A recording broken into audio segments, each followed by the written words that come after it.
The following story is based on the records of the United States Air Force, the files of the Hayden Planetarium, and the actual transcripts of the tapes made by Betty and Barney Hill under hypnosis by Dr. Benjamin Simon. The purpose? To penetrate an extraordinary case of double amnesia precipitated by their claimed sighting of a UFO in 1961.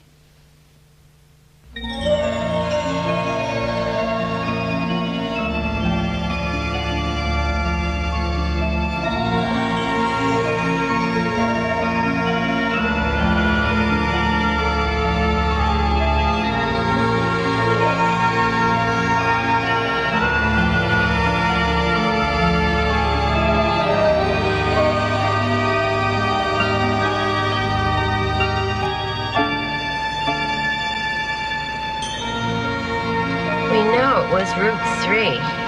I mean, off Route 3, and we've been on every single... Side road, dirt road, dead end, and there's no road, there's no clearing, nothing. Of course there is, we just haven't found it yet.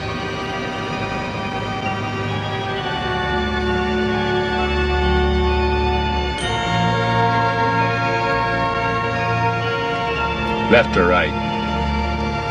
I don't know, let's try right.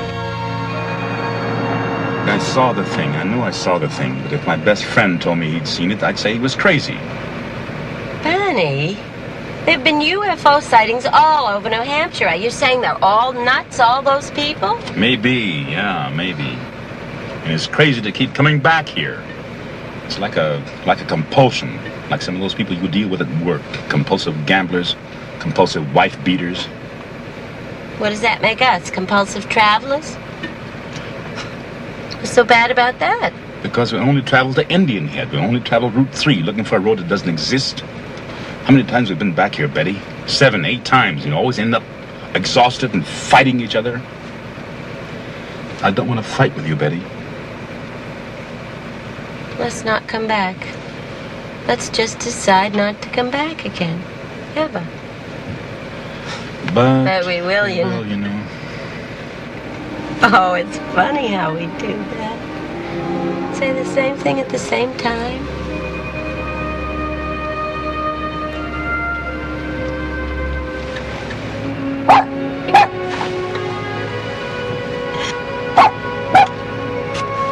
Just a little tolerance, that's all I ask.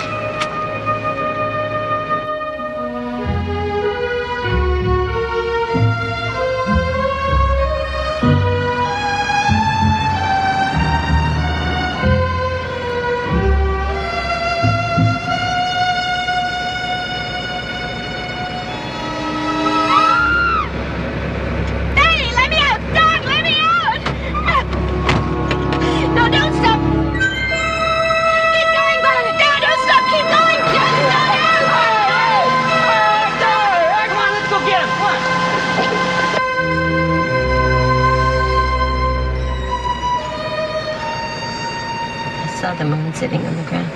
That was a dream, Betty. The men in the road, I saw the men in the road. And then I saw the moon sitting on the ground. Dreams are dreams and reality is reality. We almost smashed up this car because you had a dream. Don't do that, Barney. Please. Don't shut me out. Talk to me. Tell me what you feel. I feel that your dreams are dreams, and that reality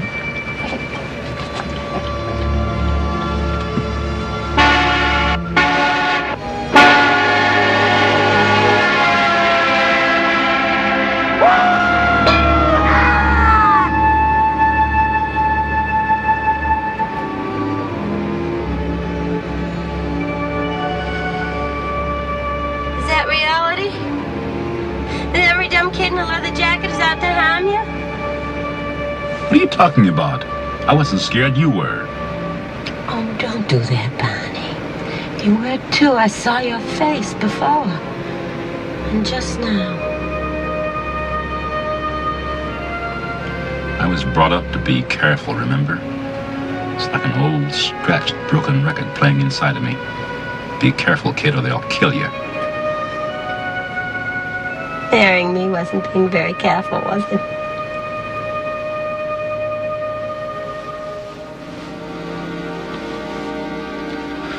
I loved you so much, I forgot to be careful.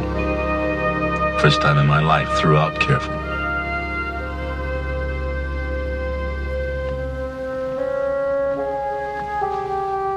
Barney, what are we gonna do?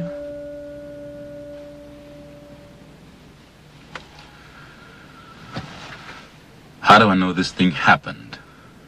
How do I know I wasn't just seeing things?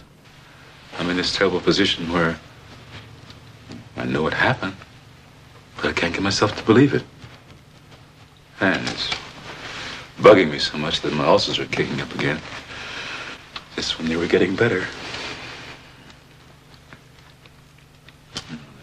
It's worse than that. I'm trying to minimize. I was out of work for 6 months on disability. The doctor said I was suffering from the complete physical exhaustion, anxiety. And Betty was having those nightmares, sudden fears out of nowhere. Things that are really not like Betty. She's so calm. And it's been almost 2 years since the experience? Yes. I keep trying to remember what happened, where we were. There's a whole area that's lost. 36 miles in there. Between the time we saw the UFO or whatever and when we heard the beeps. Now, Concord's about where you heard the beeps. There's a beeping sound. Beep, beep, beep. Is there something shifting in the car? I don't know. Uh-oh. Do you think that thing is back again? How strange. Wait a minute. I wonder if I can make the car do that myself. It was at this moment, the beeping, when your memory returned. It's a time previous to this that you can't remember. Yes, Dr. Simon, that's right. I see. We go back there. Weekends, holidays, whenever we get a chance. We were just there a couple of days ago. The 2 Indian head, you mean? Yes, trying to find... I sort of woke up from a daze and saw the sign, Concord 17 miles. Suddenly, Concord. It was so strange.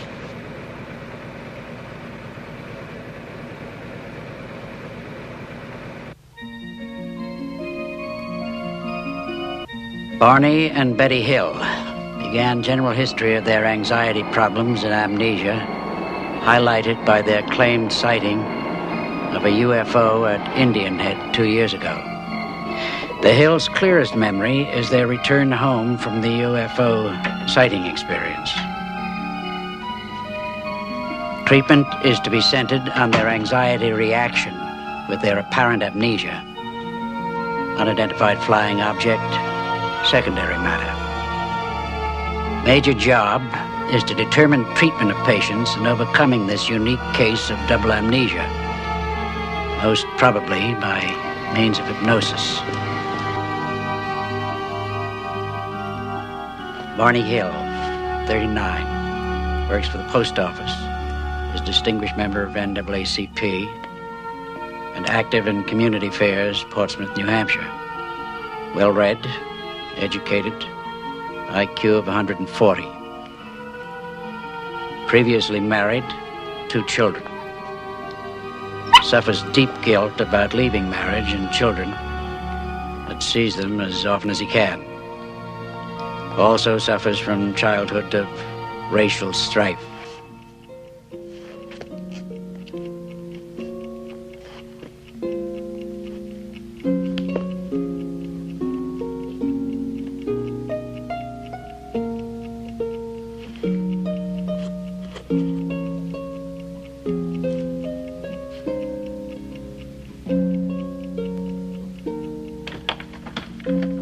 Betty Hill, 42, comes from an old New Hampshire family dating back to 1629.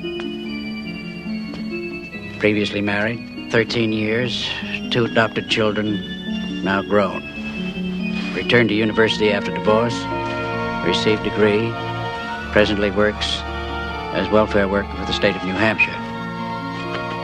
He has a background of security in both upbringing and heritage.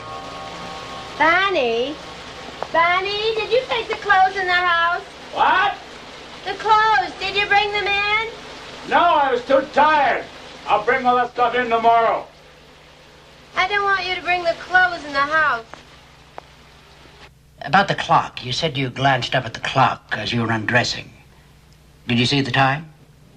I saw that it was 5 after 5. Didn't register. I don't think Barney realized it either. Neither one of us realized till months later that it was that late.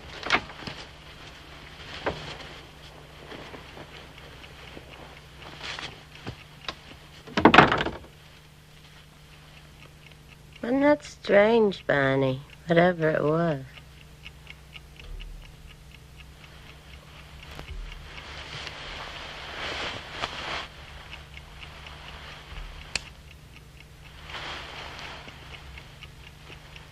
Tops of my shoes are scuffed. What?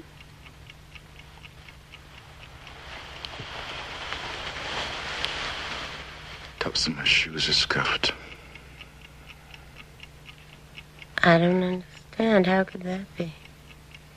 I don't know.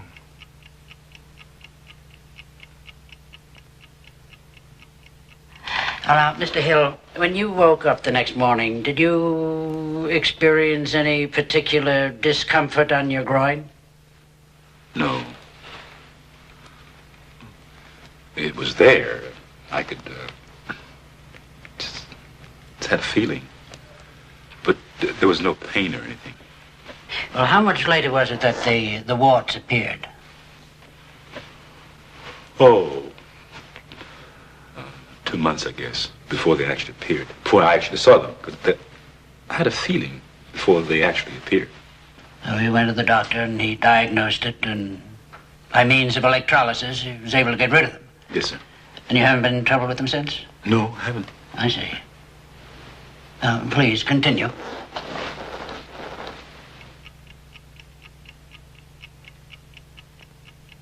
Betty, I don't want to talk to anybody about last night, all right? All right. Guess. If you want to talk about it, we can just talk about it to ourselves.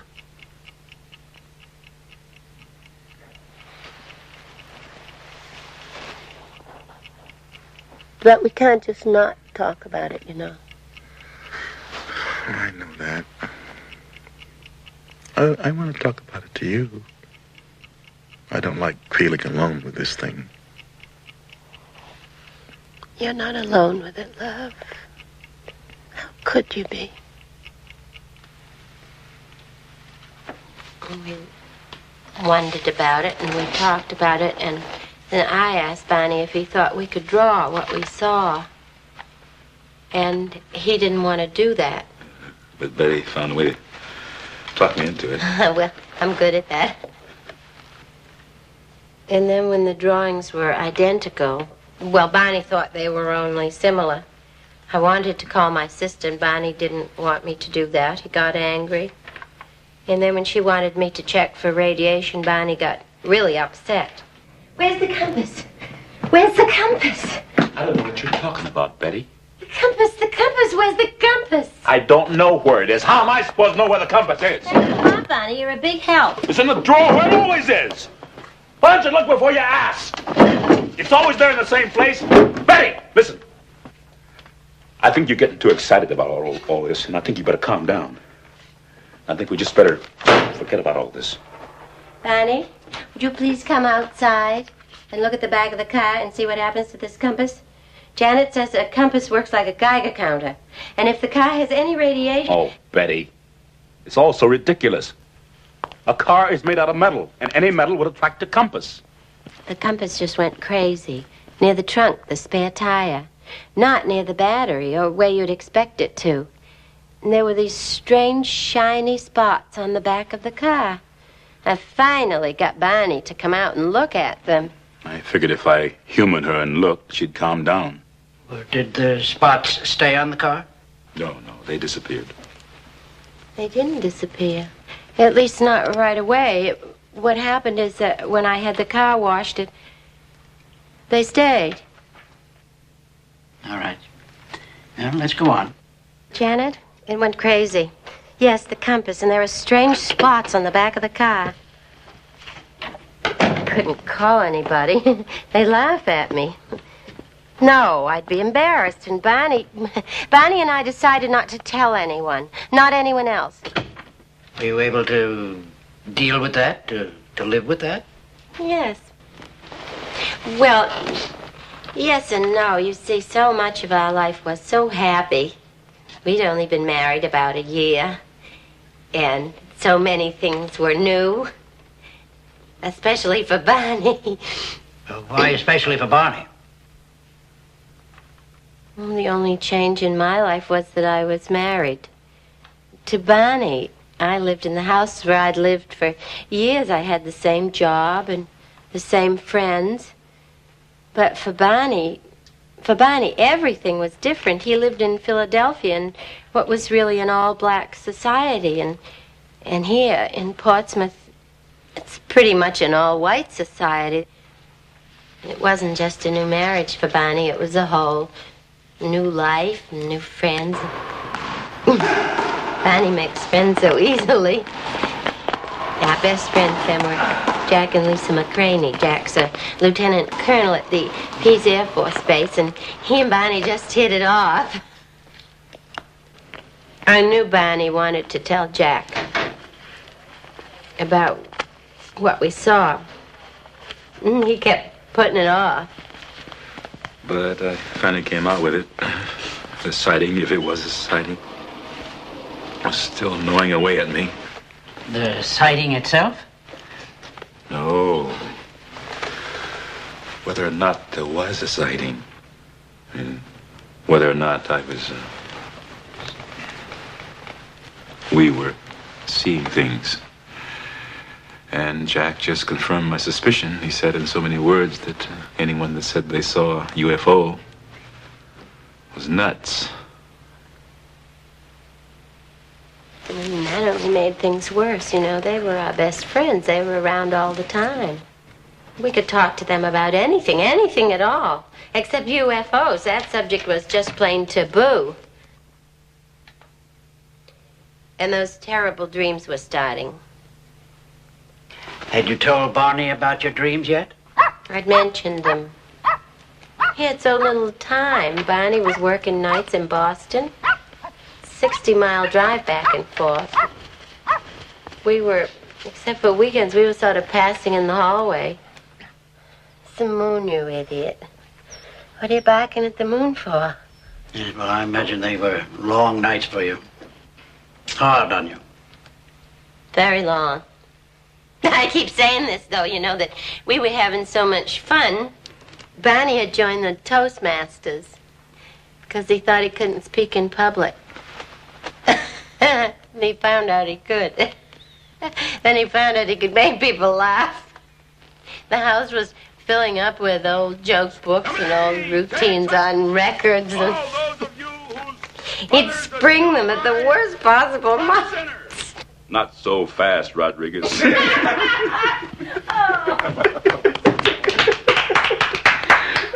Barney, just sit down. You'll be late. Bossy little thing, isn't she? You never knew she was the oldest of 5 children. Just grew up bossing everybody. Do me a favor, Barney. Wouldn't you really like to sit down? Call out your dog, Bonnie. Yeah, just like that, it would change. Everything would get terrible. Like that night, Jack and Lisa were having their problems. Lisa knew we thought we had seen something. Somehow we got onto buried Goldwater. Goodness only knows how we got onto buried Goldwater. I heard myself saying, You know, the trouble with you white people Don't call me you white people. Don't ever call me you white people. You can say those white people, but don't include me, Barney Hill. I'm not white, I'm human. Well, I didn't ever say that again. No, you didn't.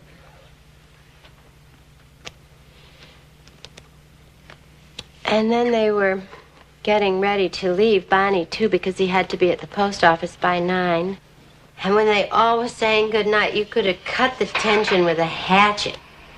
My fellow citizens, let no one doubt that this is a difficult and dangerous effort on which we have set out.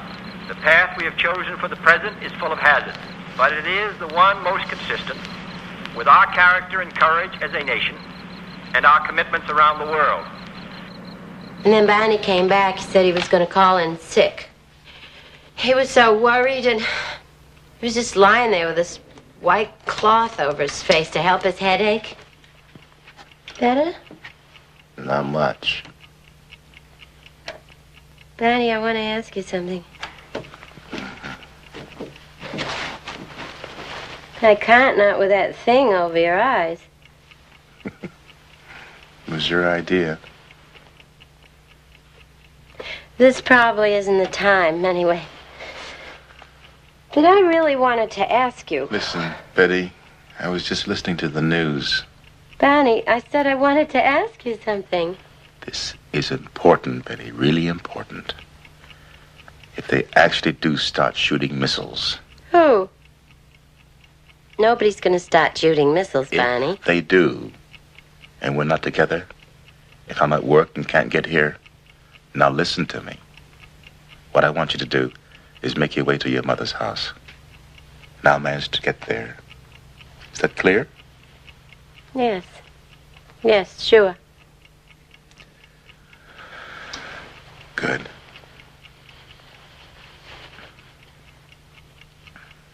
Barney, what I wanted to ask you before was how come we can talk about this UFO business together and wonder what it was together? But with Janet, with Jack, it was a plane, period. With you, I can look like a fool. But with my friends, I can't afford to look like a fool. I got to hate that washcloth. More and more, he'd just lie there with it over his face. Just kept calling in sick. Well, I was sick. The ulcers, the headaches. Yeah, I was worrying. I mean, I've always been a worrier, but this is really getting out of proportion. Worrying about things that I didn't have any control over. I really thought we were going to be attacked. By whom? I don't know.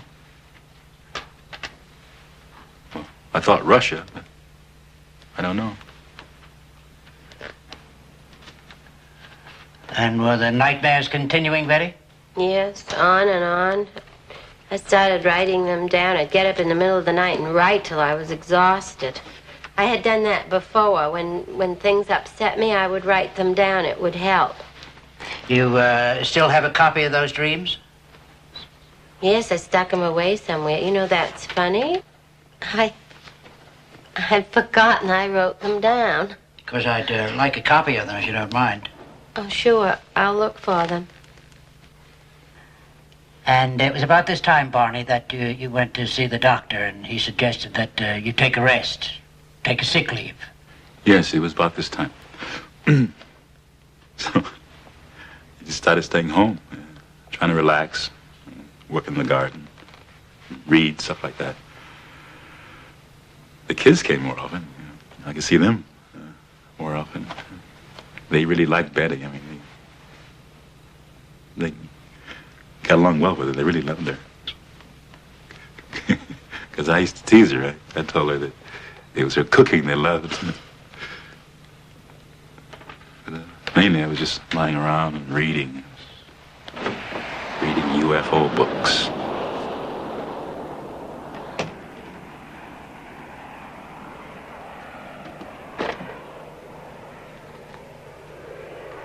Hi. Hi.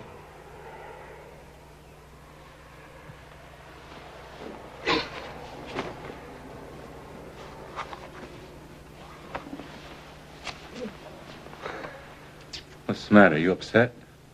No, I'm not upset. Why? You weren't smiling. When you came in, you weren't smiling.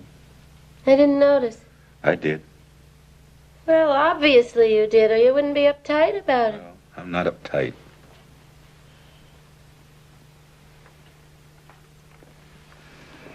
Sorry about that. I'm uptight. What about? Well, if I knew I wouldn't be lying around this house all day, would I? Wouldn't be reading these stupid books. My eyes are folding in until... What?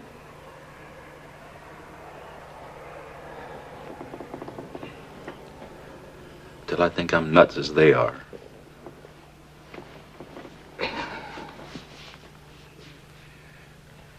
When I asked you to marry me, you said you wanted a psychiatric evaluation. But don't laugh, you may have been right. Oh, what do you mean? I mean that your instincts may have been right. You may have sensed something. Oh, no, my love. Oh, no, you didn't understand. It wasn't you I questioned, it was me. And I couldn't tell you. Tell me what?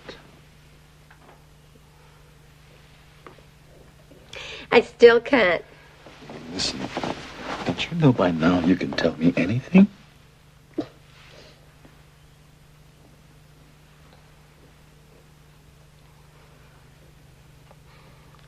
I'm not pretty. Who says? Nobody. It's something I know. Something I've always known. I'm not pretty. And that's nonsense. And what's it got to do with a psychiatric evaluation of me? Oh, you don't understand. I was afraid you thought you loved me. You thought I was pretty because I was white.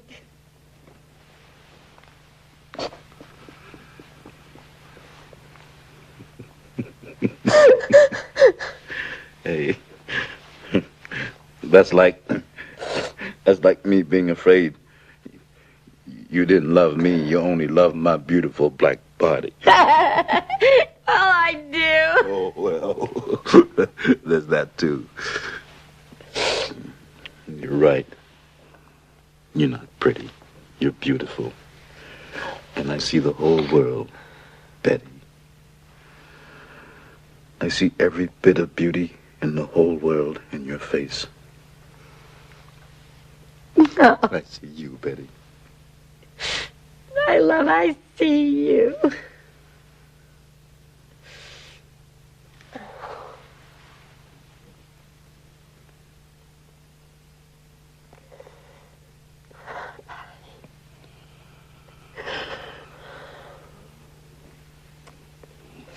This is the way it should be. This is the way it was. Well, finally I convinced him that we had to report it.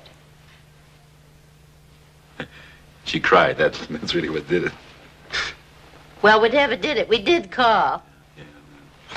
I wasn't too impressed with how the Air Force handled it. But when Wayne Webb from the Hayden Planetarium contacted us, then I knew that Betty was right. And that we had to tell everything we saw.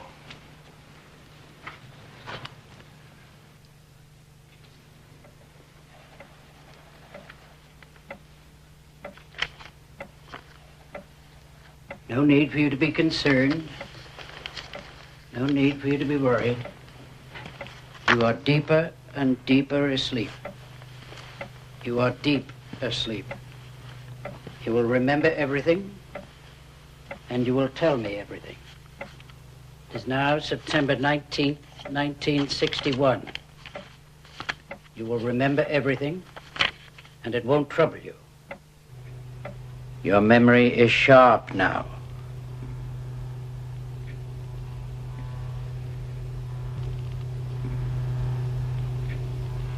I want you to go back to the time of your vacation in Montreal, beginning with the time you left your hotel in Montreal. Yes. I want you to tell me in full detail all your experiences, all your thoughts, all your feelings, beginning from the time you left your hotel. Now, were you in Montreal? It was approximately 112 miles from Montreal. We were driving from Niagara Falls through Canada. Well, just go on. Tell me about your arrival there. The thoughts that were going through my mind was that would they accept me at the motel, because would they say they were filled up? And I was wondering if they were doing this because I was prejudiced. Because you're prejudiced? Because they were prejudiced. You run into this a lot, I take it. I have not actually run into being denied accommodation yet. You mean you worry about it? But I know that this does happen, and I am concerned. Did you tell your wife about your concern? Does she share it? I express it, but she does not share my concern in this matter. Very well. Go on. We are riding around, and I'm lost. And I'm concerned about the toll gate, customs. Why? I have a gun in the trunk of the car, a .32 pistol, and it is hidden in the well of the trunk of the car with the trunk mat over it. And I'm thinking, why did I do this? Why did I bring this gun along? And I know it is all my fears, that I believe the hostility of white people, particularly when there is an interracial couple. Yes, well, go on. Your memory is sharp. Where are you now? Now, we're in the country part of New Hampshire on Route 3, and I'm thinking, I've got to get a hold of myself and not expect hostility when it was no hostility there. And I look up through the windshield. I look up through the windshield of the car where Betty saw a star. Oh, that's funny. But I said, Betty, that is not a star, it's a satellite.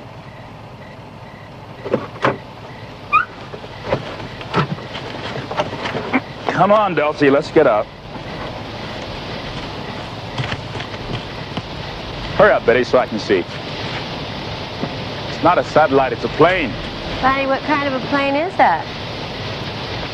What kind of plane was it? It is right over my right, and it does not go where I thought it would go. Barney, I'm asking you a question. What kind of a plane is that? Oh, that's funny.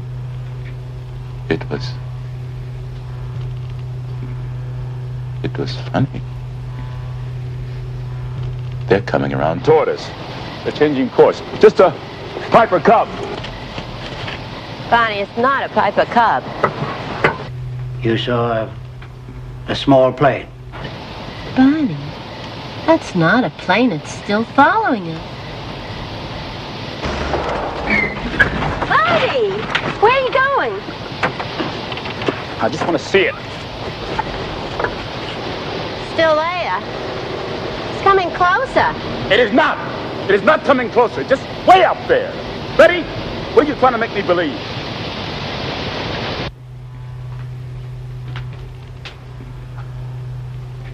All right. We'll stop here for now. Just relax. Be comfortable. Until you hear me speak again, you won't hear any sound here. Just rest and be comfortable.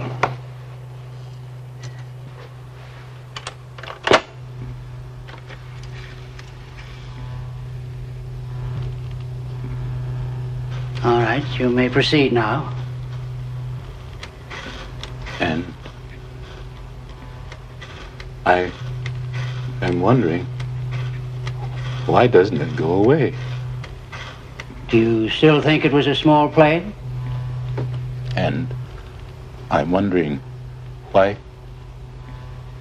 these pilots, why, they shouldn't do that. They shouldn't do that. And I can't hear any noise. And I think this is ridiculous. I can't hear any sound. And I want to get back in the car and get out of there. I gotta get out of there.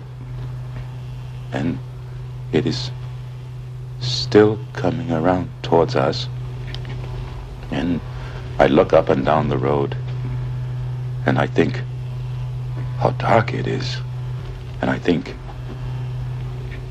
what if a bear were to come out? And Betty is looking. I think she said, and I'm mad with her. I think Betty is trying to make me believe this is a flying saucer. And I am wondering, why doesn't it go away? I want to wake up. You won't wake up. You're in a deep sleep. You can go on.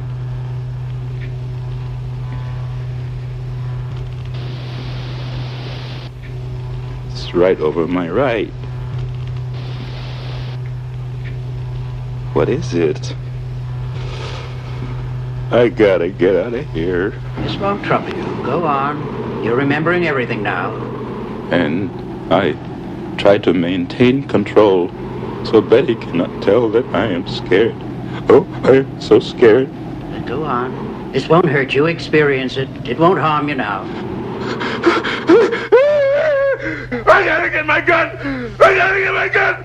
I gotta get out of here! I gotta get my gun! I gotta get my gun! Take it.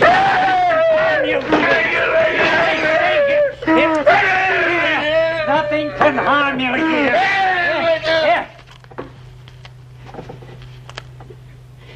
You're in a deep sleep.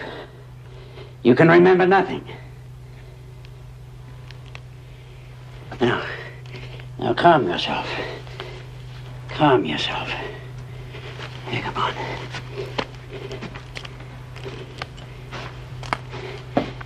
Now come on back. And sit down.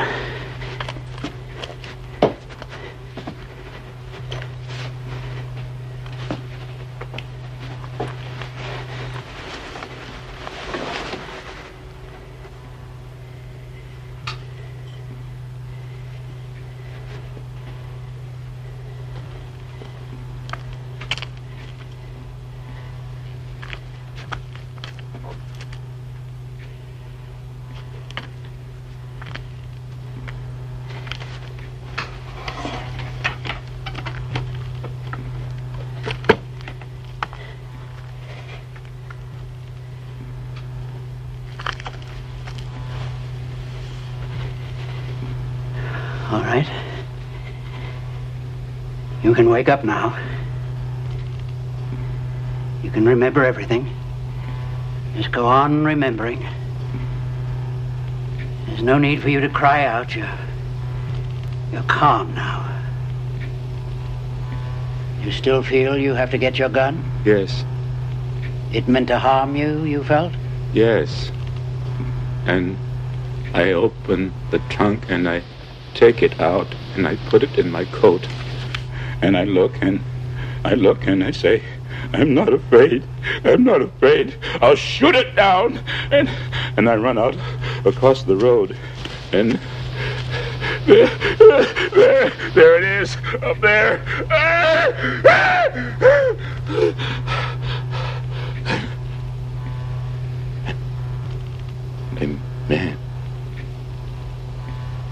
A man. Is he a captain? What is he? And he's looking at me, and I say, no, I have to shake my head. This isn't true. This can't be true. And it's still there. And I look up and down the road, and I think, can't somebody come along and tell me that this isn't there? It's there. Are you sure it's there? Yeah. You're not having a dream? And I touch my right arm. It's not my right, it's my left arm. And it's there. If I let my binoculars fall and dangle, maybe it won't be there.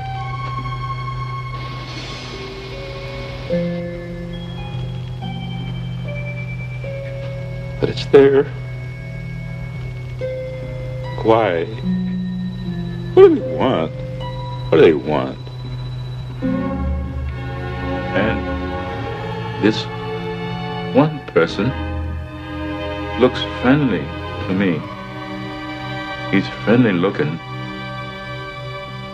And he's looking over his right shoulder at me, and he's smiling, and he's friendly. But the other one, with the evil face, he looks like a Nazi. He's a Nazi. Did he have on a uniform? Yes. Did they have faces like other people? His eyes are slanted. Oh. His eyes are slanted. Oh. I feel like a rabbit. What do you mean by that? When I was hunting for rabbits in Virginia, this cute little bunny went into a bush that wasn't very thick, and my cousin Marge was on one side of the bush, and I was on the other with a hat, and this poor little bunny thought he was safe, and it tickled me because he was just hiding behind this little stalk that meant security for him. And I pounced on him and threw my hat on him and captured the poor little bunny that thought he was safe.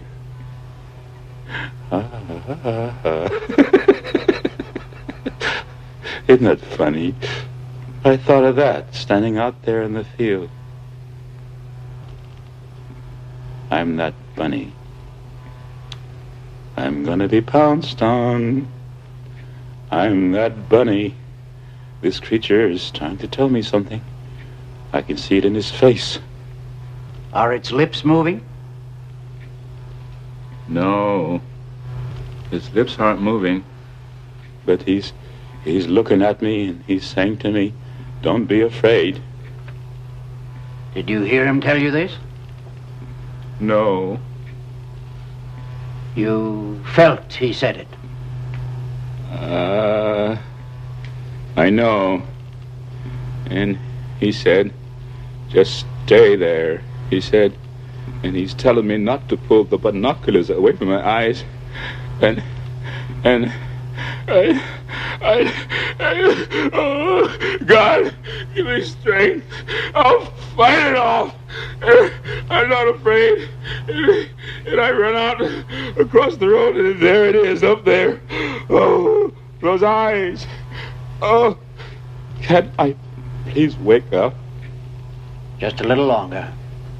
You'll get through this, all right. I don't understand. The eyes don't have no body. They're just eyes. Oh, that's what it's got to be.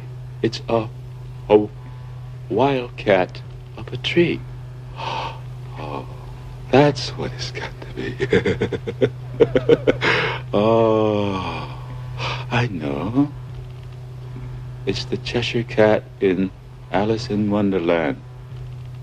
It disappeared too, and only the eyes remain.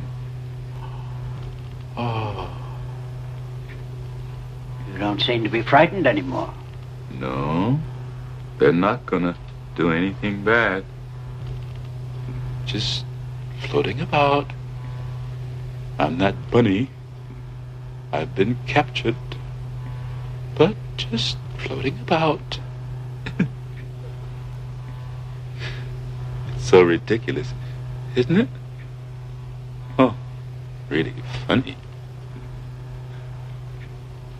I wonder where they come from. They're not gonna do me any harm. I wish I could go with them. Oh, what an experience to go to some distant planet.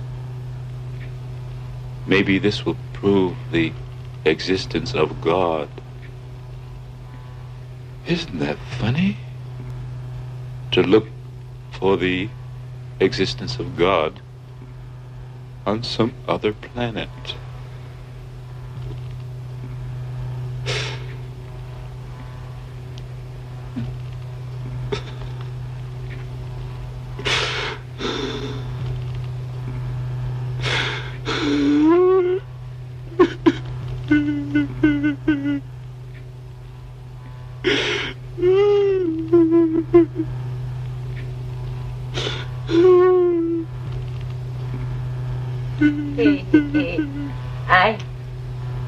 I don't know if he was laughing or crying, but he said to me they were going to capture us. They're going to capture us.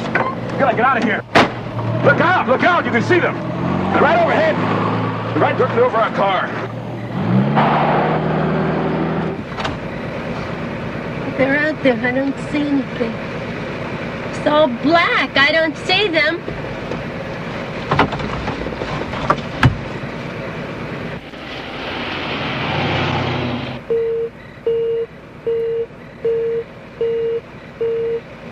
What's that?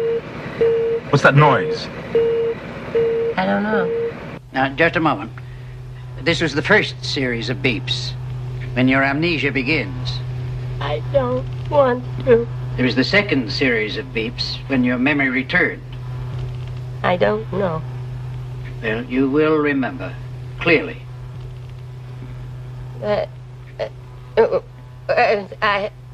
My mind's blank.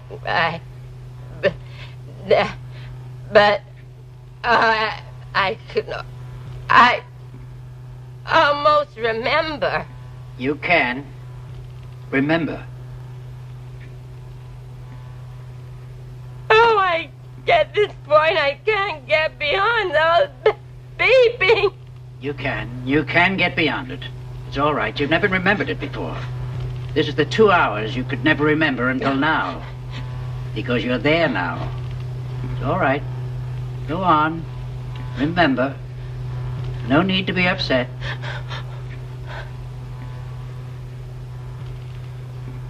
I'm not supposed to. Not supposed to? Who told you you're not supposed to? They did. All right. You're calm. Calm.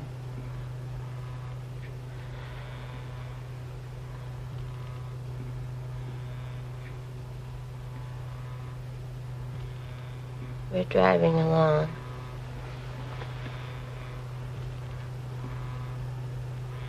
I don't know where we are.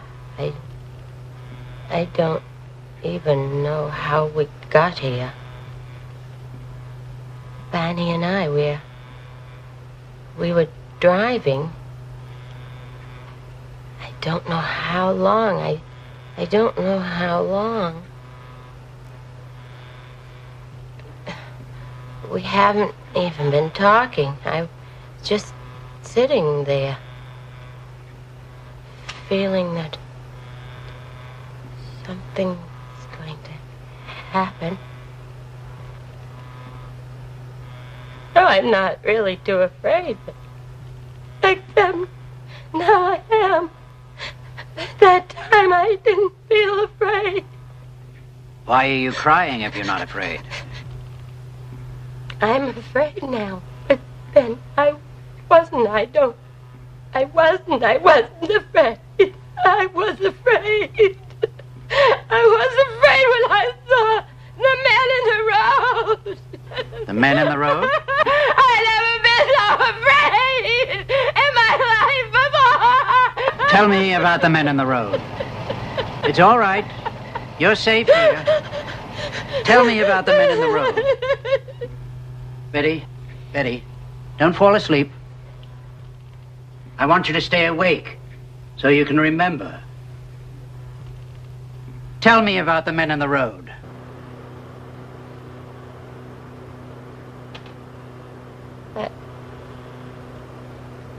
I wasn't too afraid of the men when I saw them. They were standing there.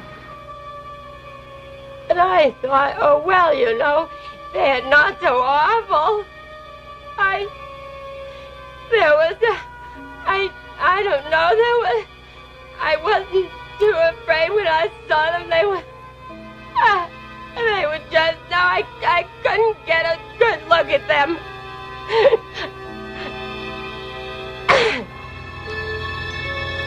Maybe their car's broken down.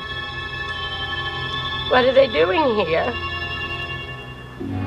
And then they started coming toward us. And then when they did that, I got really scared. And Barney tried to stop the car. And when this... What was that? I didn't hear that. I thought if I could just get my hand on the door of the car and open it, I can run into the woods and hide.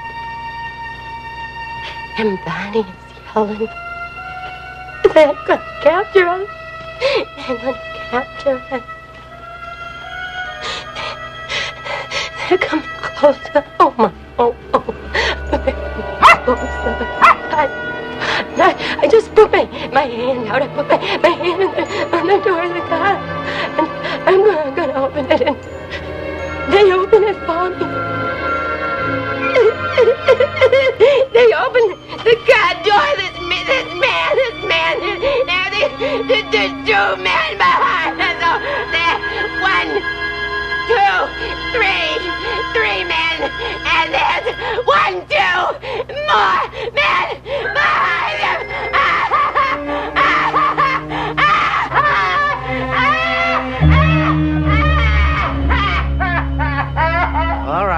All right. You'll stop there for now. You'll be relieved and relaxed. When you wake up, you won't remember anything that's transpired here. You won't remember anything until I ask you to recall. All right. You'll be comfortable and relaxed and at ease.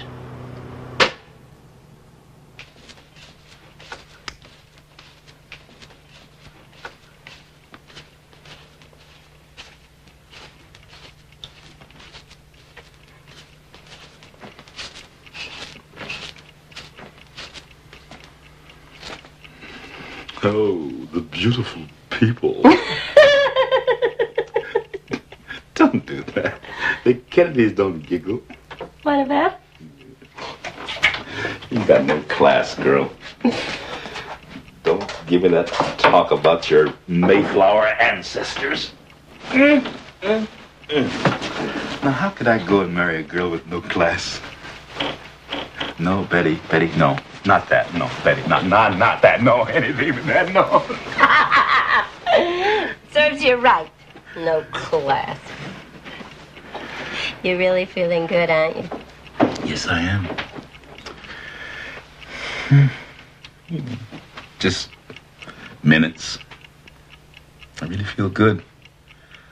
I come out of those sessions, it's like a weight lifted. And I don't know what the weight is, but something's working, because there are these minutes before it all comes creeping back again. With me, it's a day or so. And then I can't wait for the end of the week to get back in there. Like today, at lunch, I felt so cool I had an onion with my hamburger.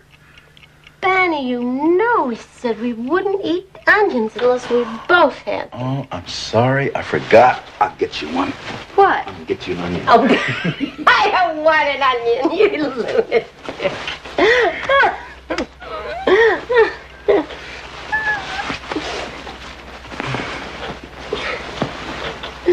It's really strange, isn't it?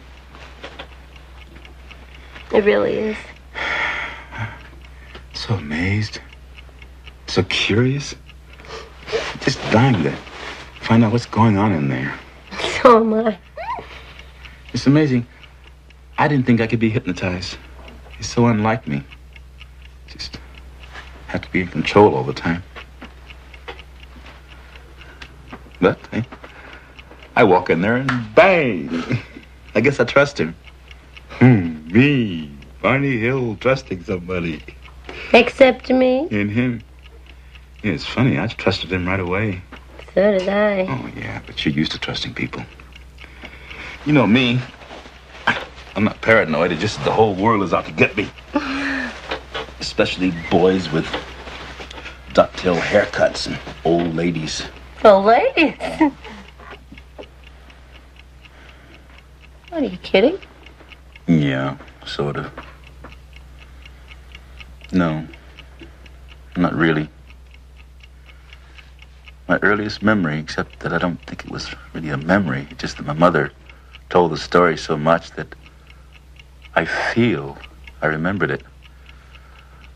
I was just a baby, 6 months, 9 months, and we moved into an all-white neighborhood in Philadelphia. And my mother put me out on the porch in a carriage. She came out just in time to see an old lady sneaking across the porch with a pot of boiling water, and she was going to dump it on me. Oh. Yeah. You're not crazy. Well, I don't know. Maybe it didn't really happen, but I grew up on stuff like that. All those summers in Virginia. I remember my uncle and all the men on the farm sitting up on the porch all night with their loaded guns. All night because they were coming. They said they were coming, but they didn't come. I know. No. I don't know. Well, there's no way I could ever know, is there? No, thank God. My fears? You know, it's odd. My fears aren't ever of the real. No, it's what I don't know. The unknown. Death. Lost time and... Really. The unknown. It's not that frightens me. It's not being in control. The idea of not being in control.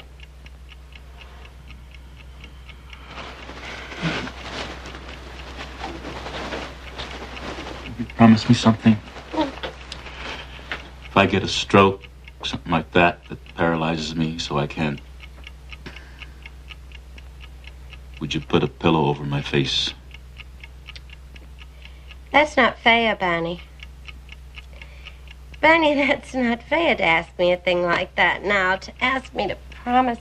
All right, don't promise now, but if. Just decide then, knowing. Okay, I'll decide then, when you're 102. It runs in the family, you know, strokes. And I truly am scared. I would have told you about that and asked you about that before, but I didn't want to frighten you. Will you be all right? No. No, I wouldn't be all right. Oh, baby, don't cry. I didn't mean to make you cry. Yes, you did. You did. fine. We were laughing. We were fine. You had to spoil it. You had to.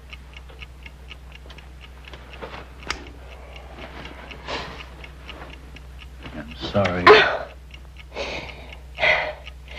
I know. So am I. Oh, we're always sorry. We keep right on doing it. And we're sorry. Why? Oh, will we ever know why? Go on, Betty. It's all right. You can go on now. I don't know what happened. You can remember everything now. What did these men look like? Did you see their faces? No. How were they dressed? Did they have on a uniform or ordinary clothes? I couldn't say. I don't know. I can't remember. I'm not supposed to remember. All right. Your memory is sharp now. You needn't worry. You can remember everything. Now tell me what happened. What are you thinking now? I'm thinking I'm asleep. Asleep in the car? I'm asleep and I've got to wake up. I don't want to be asleep. I keep trying to wake up. And then I open my eyes. I'm walking through the woods. I open my eyes quick and I shut them again. And Barney is behind you? There's a couple of men behind me, and then there's Barney. There's a man on each side of him. And my eyes are open, but Barney's still asleep. He's walking and he's asleep. And then I begin to get mad. And I said to myself, who the heck are these characters and what do they think they're doing? And I turn around and I say, Barney, wake up. Barney, why don't you wake up? And I'm getting really annoyed at Barney. And I say, Barney, wake up. Is Barney his name? And I wouldn't answer. And then the leader, there's no reason to be afraid. We just want to do some tests. And then when the tests are over, we'll take you and Barney back to your car. You'll be on your way back home in no time. And then come to a clearing. And there was, I wish it were lights so I could get a better picture of it. There's a ramp to the door. The object was on the ground. The moon sitting on the ground. The object was on the ground? I think that's the same one I saw in the sky. And I thought it was the moon. We go inside, and there's a corridor to the left. In the corridor, there's a room. People spoke English in the room. And then another man comes in. I haven't seen him before. I think he's the doctor. And they both look through this machine here and here. What do you think they were doing? I have an idea. They're taking a picture of my skin. They're doing all kinds of things. And then they took something like a letter opener, only it wasn't, and they scraped my arm here. And then they put the little skin scraping in a piece of cellophane or plastic, something like that. And then they feel my hair back on my neck and take a couple of strands and pull it out. And the examiner tells me to take my dress off before I even have a chance to stand up to do it. Your dress has a zipper down the back? Yes, it zips down the back. The examiner unzipped it and flipped my dress off. And they're talking. I don't know what they're saying. I couldn't understand that part. I want to do some tests. I want to test your nervous system. I don't know how our nervous systems are, but I hope we never have nerve enough to go kidnapping people off the highways as you've done. I'm lying on the table.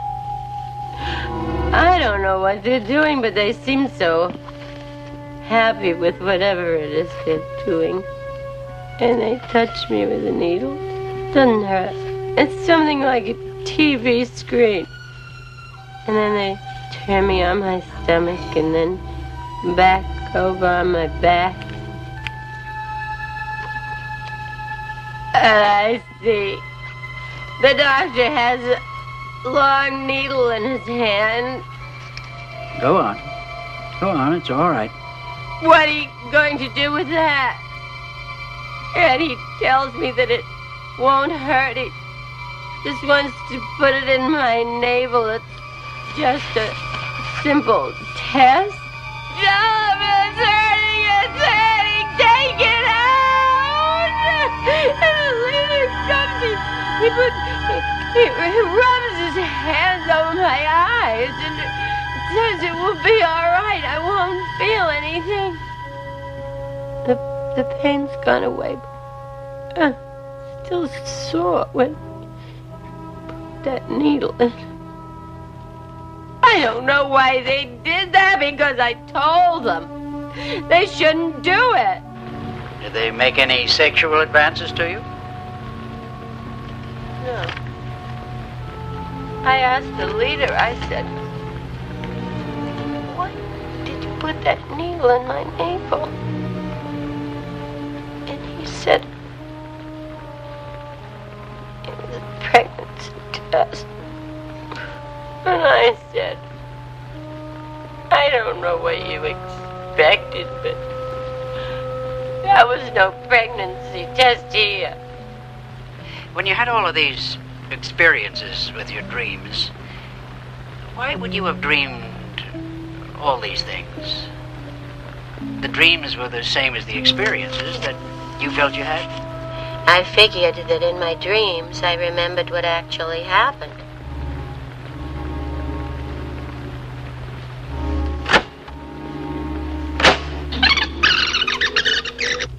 Did these men speak to you?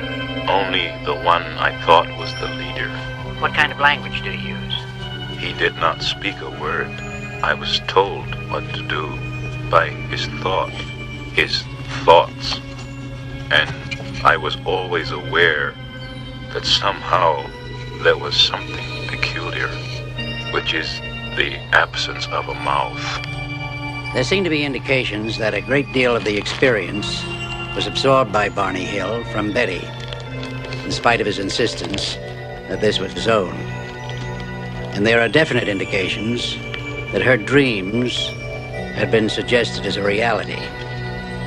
The implications are self-evident.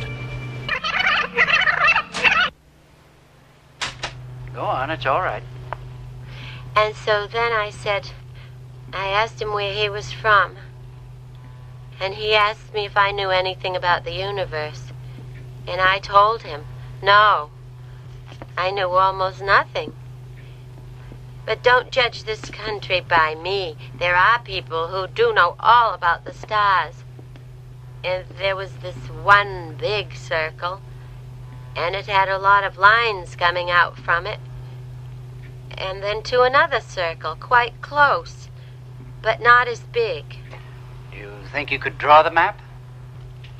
Yes, I think so. He said these were places they went to occasionally, and the broken lines were expeditions. And I asked him again where his home port was, and he said, where are you on the map? And I looked. I laughed and I said, I don't know. And he said, if you don't know where you are, there isn't any point of my telling where I'm from. Or did they actually speak English? I've been telling myself I heard them in English with an accent, but I don't know. Could it have been thought transference? No. I knew what they were saying, and they knew what I was saying, but if it... I knew what they were thinking.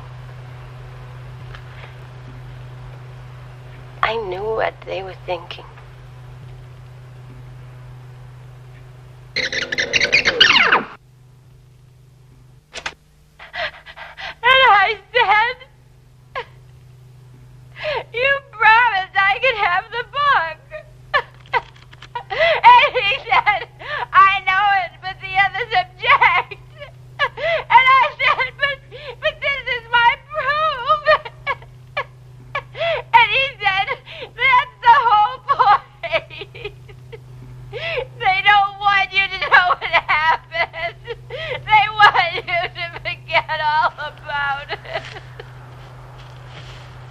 I won't forget about it. You can take the book, but you can never, never, never make me forget.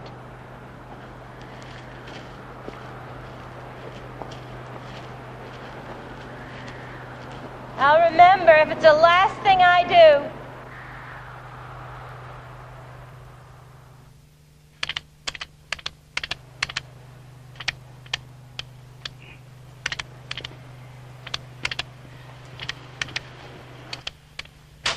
Why do you think they were examining your skin? You suppose it was because your skin and Barney's skin were of a different color? I don't know. I think it's because their skin and mine were different. And I started to get out of my car, and I felt myself supported by two men, and my eyes were closed. Now, just a minute. Didn't Betty tell you this? No, Betty never told me this. But didn't she have dreams of this and talk to you about them? Betty said that we were inside a UFO in her dreams, not how we got there. Yes, but didn't she tell you that you were taken inside? Yes, she did. Well, then she told you everything that was seen inside, about being stopped by these men? No, she did not tell me about being stopped by the men. She did not have this in her dreams. I saw this.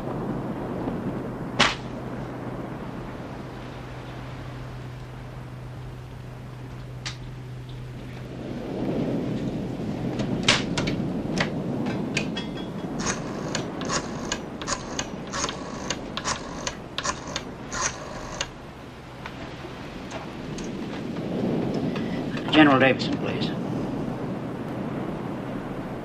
Jim. Ben. Look, I've got a problem. As I see it, there are four possibilities. One, they're lying. Now, I can discount that because they're honest people, high integrity. Two, it was a case of dual hallucination. It's improbable for reasons I won't go into. And three, the incident was a dream or an illusion. Now, this I intend to explore further. What makes you think it was a dream? Well, I didn't say I thought it was a dream. I said I'd explore it further. You know, I remember you saying exactly the same thing about a young lady in freshman biology, that you thought you were in love with, that you wanted to explore that. All right. Now, the reason I'm going to explore it further is because a background existed. A sensitized background existed on which a fantasy could be imprinted to be experienced later as a dream. Now, hold it, Ben, you lost me. Yeah, well, forget about that. I can't discuss the personal aspects of this. But what I really want to know is the sighting of a UFO probable? More important than that, has there ever been an actual case of an abduction aboard a UFO? Is that possible? Do you want the official Air Force position, or... Well, I want whatever you can tell me. All right. The official position is, we don't know. Now, you think you could take that a step further? Yeah, but not too much. Because each year, after investigating about 1,500 reports of UFO sightings, we've come up with a 95% explained natural phenomenon. I mean, balloons and things. Balloons, weather inversions, kooks, and 5% unexplained. Now, that unexplained is never denied. We just file it under the heading of insufficient data. But Ben, as a friend, I'll tell you, I wonder about that 5%. There are just too many reports, good people, sound people, and we can't seem to find any answers that make any sense. So as for the sightings, yeah, I really wonder about them. But for an actual abduction, now that I never heard of. And offhand, I'd say that it's Extremely unlikely. No, I'm not saying that. What I'm saying is, I think a sighting is possible. But an abduction? Ben, I'd have to have an awful lot of proof, an awful lot of facts. So you're saying that without the facts, you'd consider it highly improbable, even impossible? Yeah, Ben, that's what I'm saying.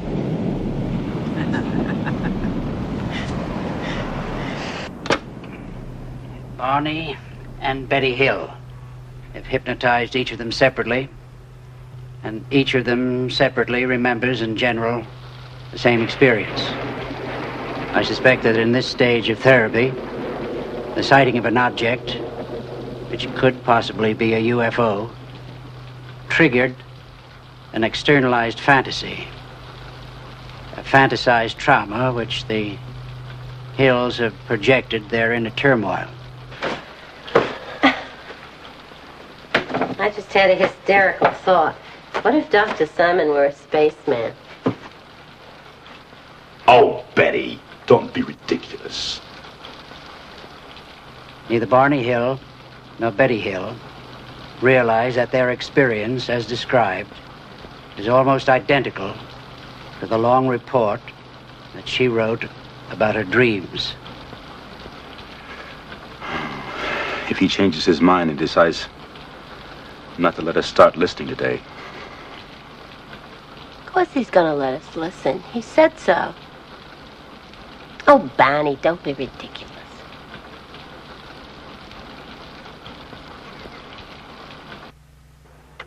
So he asked me, what are vegetables? I just couldn't explain what vegetables are. And he said, was there one kind I liked? And I said my favorite was squash. And he said, tell me about squash. So I said it was yellow usually. And he said, what's yellow? And I started looking around the room. And I couldn't find anything yellow at all. Now, I want to read something to you. He asked questions. What did vegetables look like?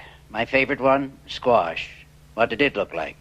I tried to explain the color of it and looked for some yellow coloring in the room, but could not find any. It's from my dream.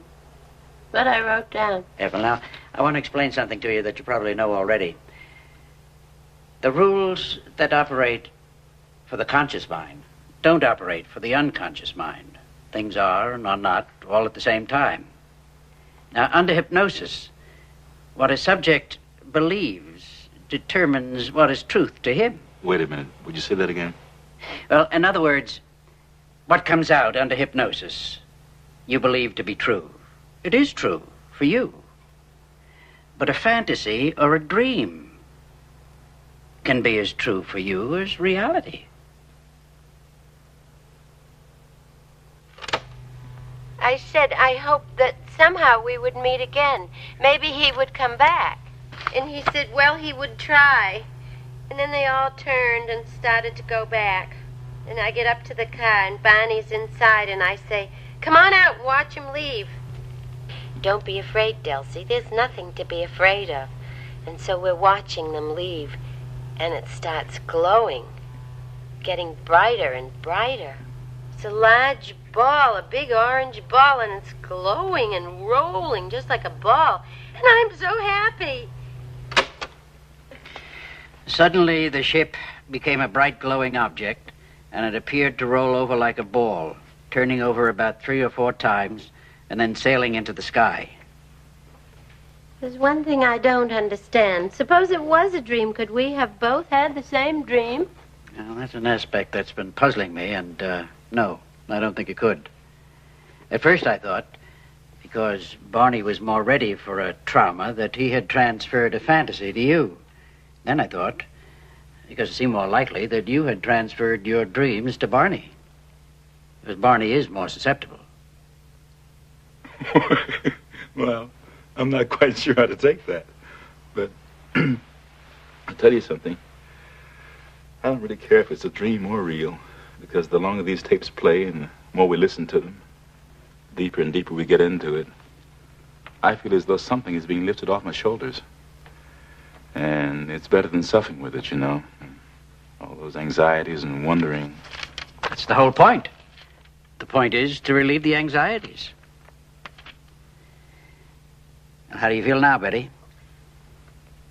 I feel fine. I guess it was just the fear of the unknown had me so scared.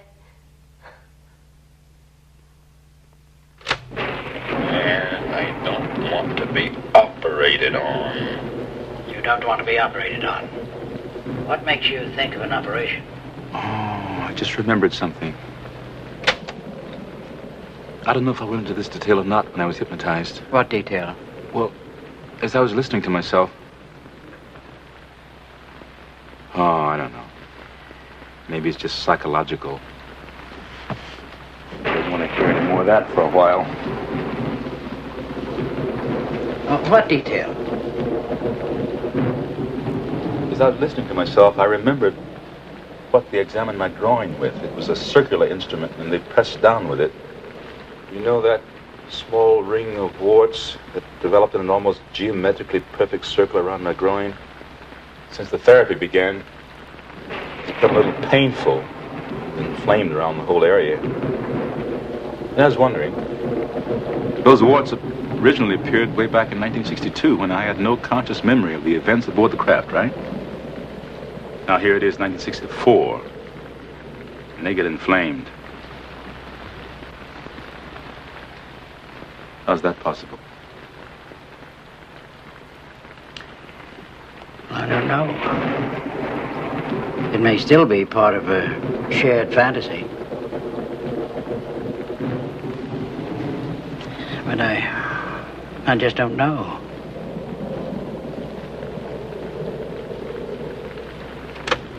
I want to wake up. You won't wake up. You're in a deep sleep. You can go on. And I look and I say, I'm not afraid. I'm not afraid. I'll shoot it down. And I run out across the road. And there it is, up there.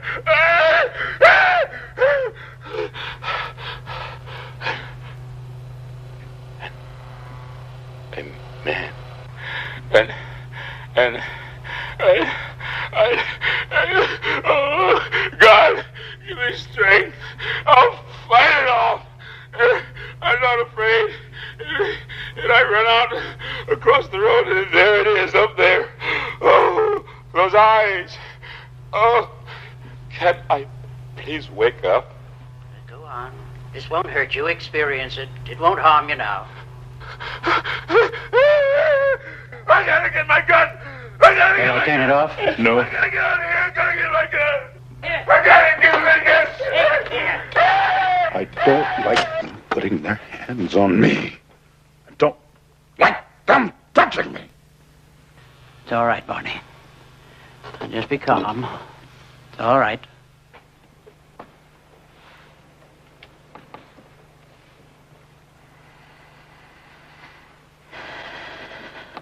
Dr. Simon, I don't want to offend you in any way, you understand? I have a great respect and admiration for you, and I can only thank God that we came to you with all this.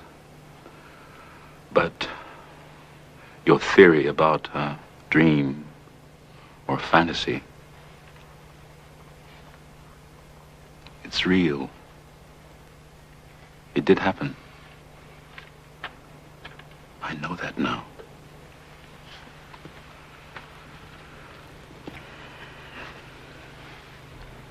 I know it.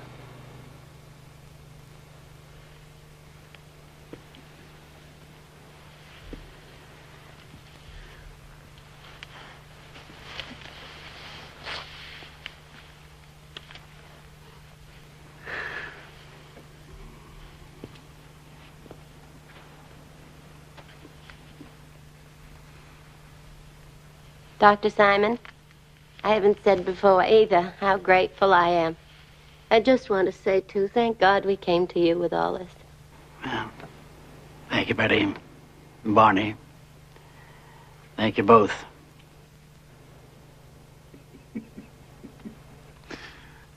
I had the feeling, listening, that I gave you a few bad moments there. Oh, I tell you. His little old heart went pit-a-pat a couple of times. You're a big man, Barney, and going for your weapon. Yeah. I had that gun in my coat the whole time. Can you believe that? Walking along, with my eyes shut. Scared little bunny rabbit. And a gun in my coat. And you didn't have a gun, and you're half my size, and you're telling those creatures off. Mighty Mouse. What in the world was I so afraid of? Betty, you haven't had a good time. Well, what do you think? You must have given it some thought.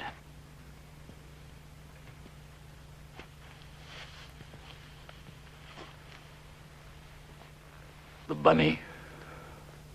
Capture. Bondage. Of any kind. Yeah. Of any kind. The dark. The dark. Well, that's all I did, you know.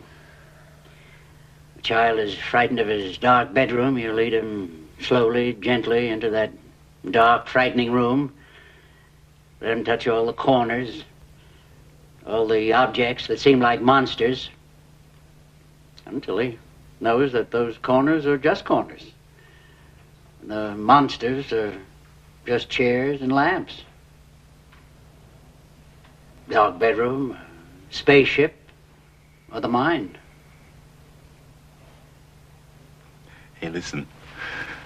The next time we go in the dark together, will you please, for Pete's sake, tell me to keep my eyes open? I did. You didn't listen. I will. Next time I will. With active treatment discontinued, Barney and Betty Hill settled down to their routine life. Betty Hill's schedule as a social worker for the state of New Hampshire was both demanding and rewarding. Barney Hill continued in normal fashion at the post office department and increased his community and political activities. He served on the board of directors of the United States Civil Rights Commission, the NAACP, and the Anti-Poverty Program. As their doctor, I felt that their treatment had been successful. The primary purpose, to penetrate the amnesia in order to relieve their anxieties, had been accomplished. The question concerning the real or fantasized aspects of the trauma remains a question. Daddy, you were so silly. And I'm so proud of you. Oh, so proud. You remember when we were in the middle of all that mess? We were fighting all the time about just everything. Well, I told you. No, well, first, you said that. Well, you know, you were talking about if you had a stroke, and you asked me if I would be all right. I remember. And I told you I wouldn't be. Well, Bonnie, that's not true what I said. I would be all right. You know why? Because you've given me so much love, so much laughter, snatches of song. Last the rest of my life. So I could be alone if I had to. And I would be all right. And you made up for every bit of unhappiness that I've experienced in my whole life. Oh.